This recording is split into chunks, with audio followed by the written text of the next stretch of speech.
The shepherd's crook lay in the peat moss, its handle worn smooth by years of grip, but positioned too carefully, as though placed rather than dropped. The wood was dry despite the morning dew that silvered every blade of moorland grass around it, and that single detail made Watson pause, his medical bag still in hand, breath misting in the cold dawn air. Somewhere across the expanse of Dartmoor, a curlew called, its cry lonely and descending, and the scent of wet earth mixed with something else, something faintly chemical, like burnt match heads left too long in a drawer. The constable beside him, a ruddy-faced man named Cartwright, whose uniform seemed too new for these ancient hills, shifted his weight and said nothing. His silence had the quality of a man who had already decided what he believed, and would not be persuaded otherwise. Watson knelt, careful not to disturb the surrounding ground, and studied the crook more closely. 3 feet away, the shepherd himself lay crumpled against a standing stone, his face turned toward the eastern sky, as though he had been watching for sunrise. But his eyes held no peace. Whatever expression had frozen there in the final moments suggested terror, yes, but a terror that seemed almost theatrical, the mouth too wide, the hands clutched not at his chest or throat, but flung outward, fingers spread, as though someone had arranged him to tell a specific story. "Found him at first light," Cartwright said finally, his Devonshire accent thick and slow. "Young Tom Bevins, bringing his flock down from the high pasture. Said he heard the hound last night. Said he heard it clear." Watson did not respond immediately. He was looking at the dead man's coat, heavy wool, the kind shepherds wore against the moor's persistent damp, torn at the shoulder in 3 parallel lines. The fabric gaped open, revealing the shirt beneath, and on the wool itself, at the edges of the tear, a faint luminescence lingered even in the strengthening daylight. He had seen phosphorescence before, on certain fungi, on decaying wood in summer forests, but never on wool, and never with this particular greenish quality that seemed to cling like frost that refused to melt. He touched it carefully with one gloved finger. The residue transferred, glowing faintly against the leather. "You'll want to be careful, sir," Cartwright said, and there was something in his voice, not quite warning, not quite satisfaction. "They say the hound's breath does that, leaves its mark." Watson stood slowly, his knees protesting the cold ground, and looked out across the moor.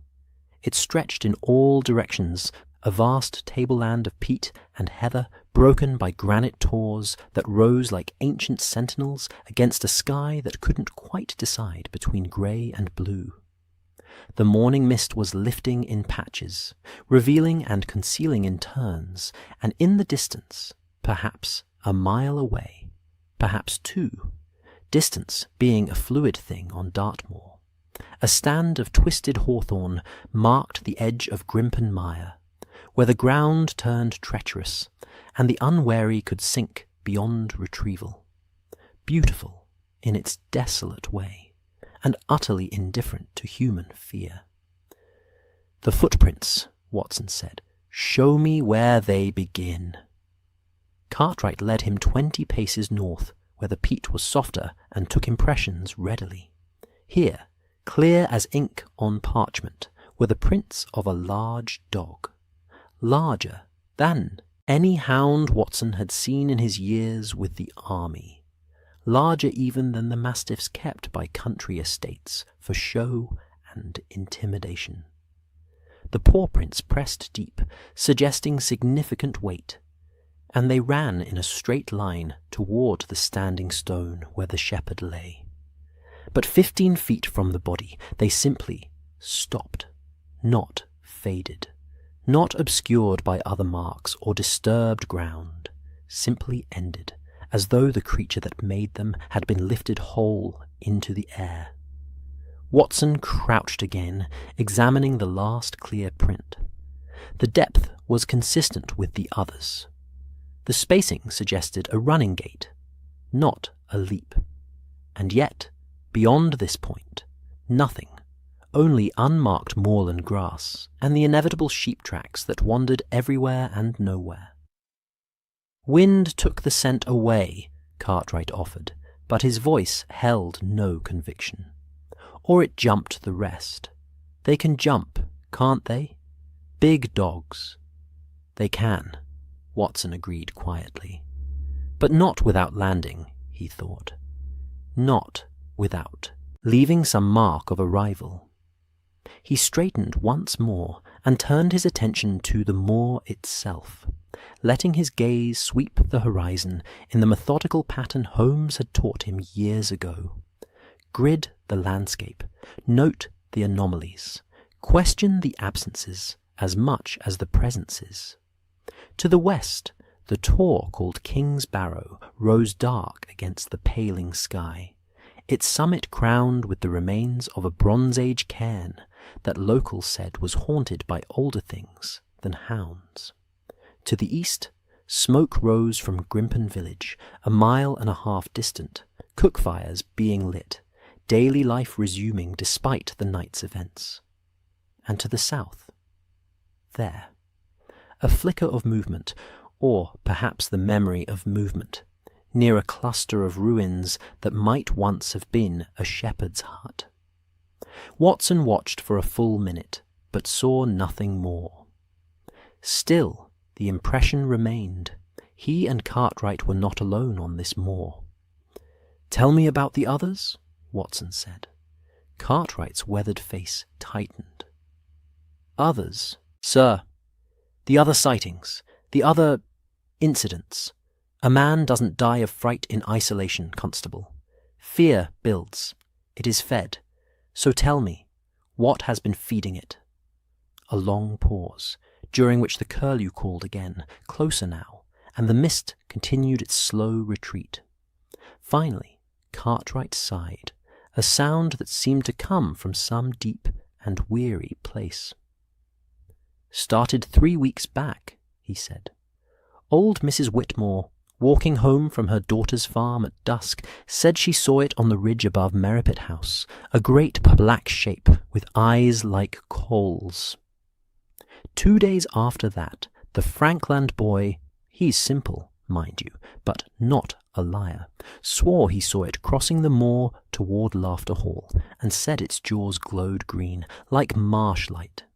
Since then, well, sir, there's been a dozen reports, maybe more, always at dusk or dawn, always near the old Baskerville lands, and always the same description, enormous, black, with that unholy light about its mouth."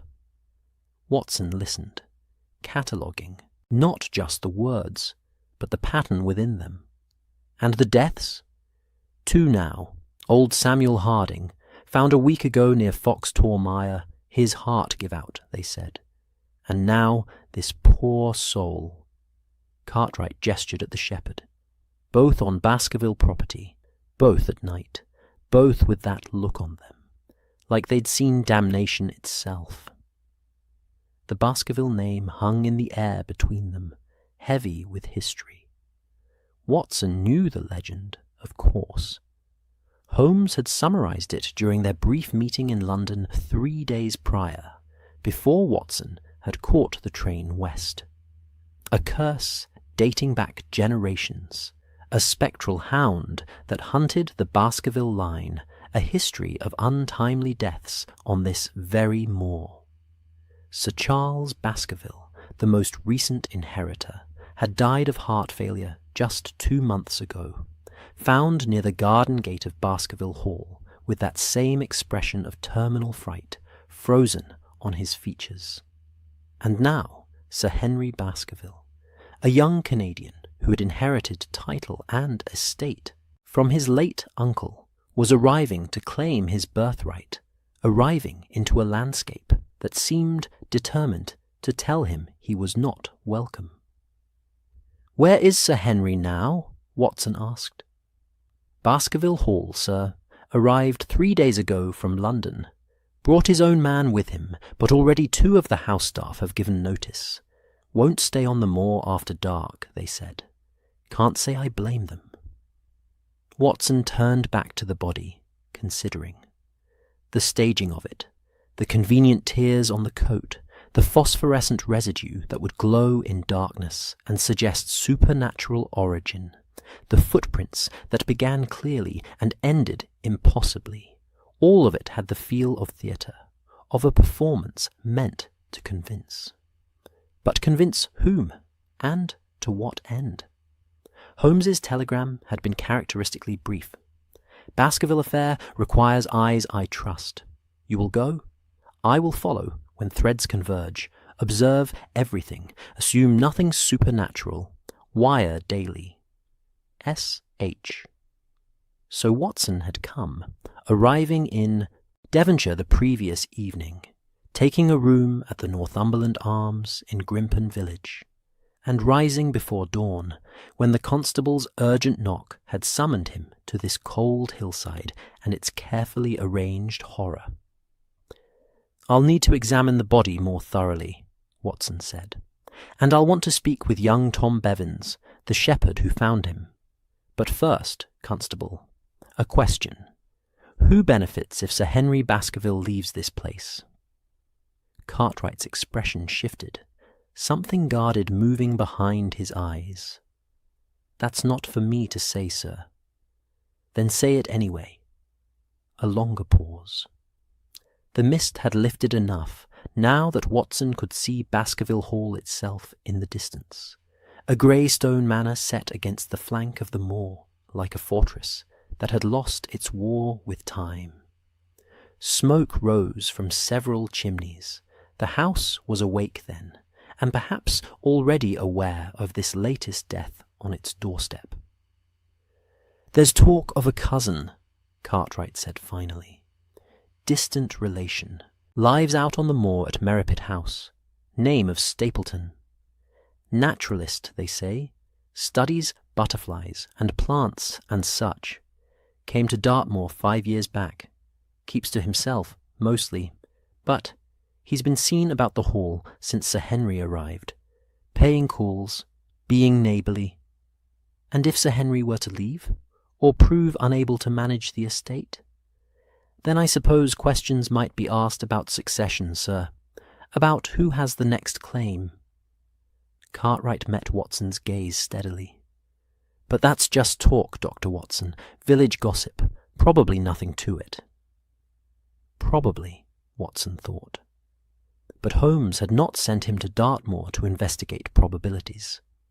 He knelt once more beside the shepherd, this time checking the man's hands, his boots, the position of his limbs, with the careful attention he had learned in Afghanistan and refined in London. The hands showed no defensive wounds.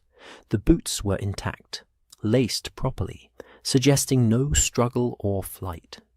And most telling of all, the man's pockets had not been disturbed, his small leather purse still containing 3 shillings and a few pence. Whatever had killed him, robbery was not the motive.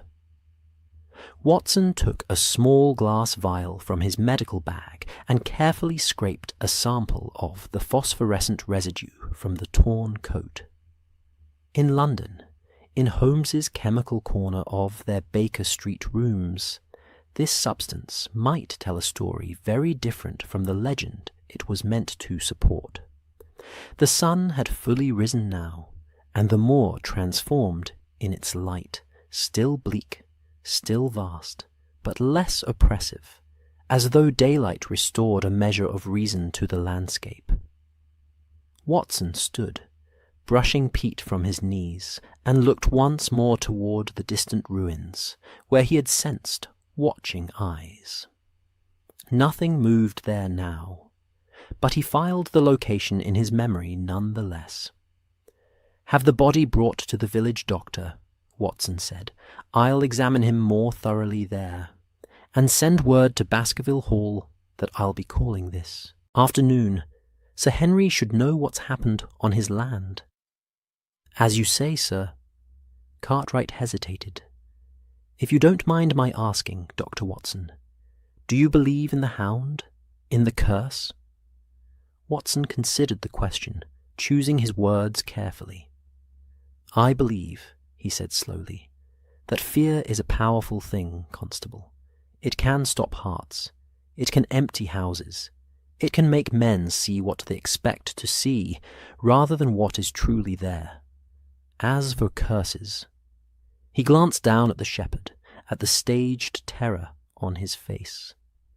"I believe men make their own curses and call them fate."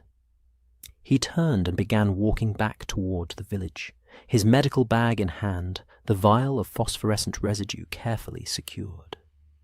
Behind him, Cartwright called out instructions to the two men who had been waiting at a respectful distance with a stretcher. The moor stretched away on all sides, empty and ancient, keeping its secrets beneath layers of peat and history.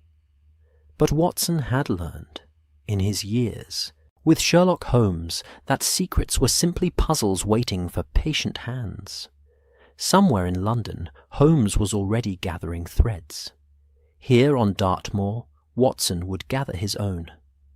And tonight, when darkness returned and the moor came alive with whispers and fear, he would listen very carefully to what the silence tried to hide.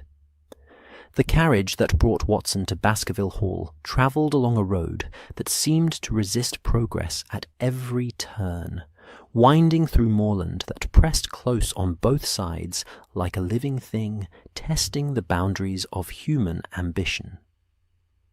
The driver, an elderly man named Perkins, who had served the Baskerville family for 40 years, spoke little during the journey, but his silence had a different quality than the constable's earlier reticence. This was the silence of a man who had seen too much, and had learned that discretion was its own form of survival.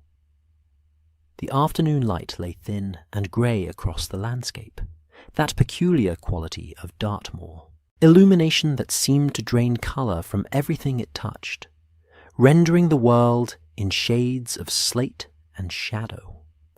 To the left, the great Grimpen Mire stretched away toward the horizon, its surface deceptively smooth, marked here and there by tufts of cotton grass that waved gently in the persistent breeze. Beautiful, Watson thought, in the way that dangerous things often were, inviting the eye while concealing the quicksand beneath, the peat bogs that could swallow a man whole and leave no trace save perhaps a hat floating on stagnant water. To the right, the moorland rose in gentle swells toward the tors, those granite outcroppings that gave the landscape its particular character, ancient, patient, and utterly indifferent to the small dramas of inheritance and fear that played out in their shadows.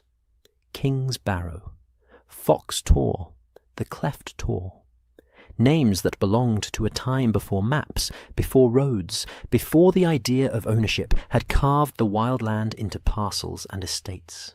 "There, sir," Perkins said, breaking his long silence. "Baskerville Hall." The house emerged from the moor as though it had grown there, rather than been built.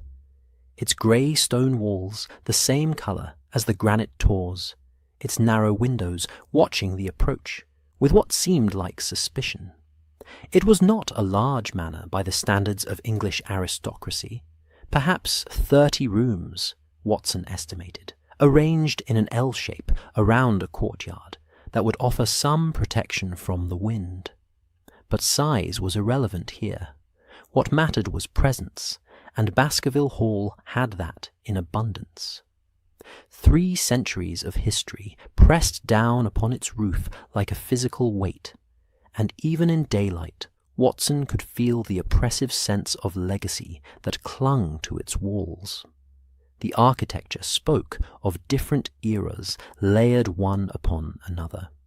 An Elizabethan core with mullioned windows and tall chimneys, a Georgian wing added when prosperity had briefly touched the family, and everywhere the signs of slow decay that came when maintenance was deferred year after year, generation after generation.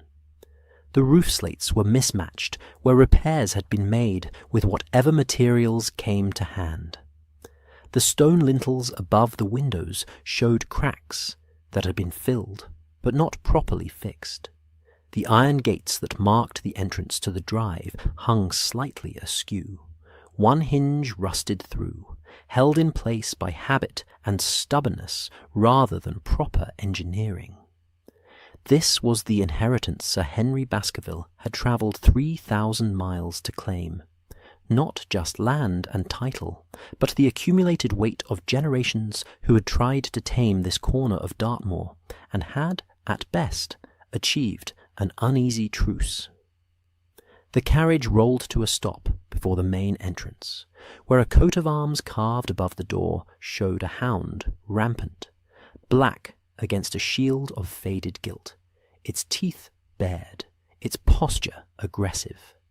Someone had draped a length of black crape across the carving, mourning for the late Sir Charles, but the fabric had weathered poorly and now hung in tatters, giving the hound the appearance of emerging from shadow.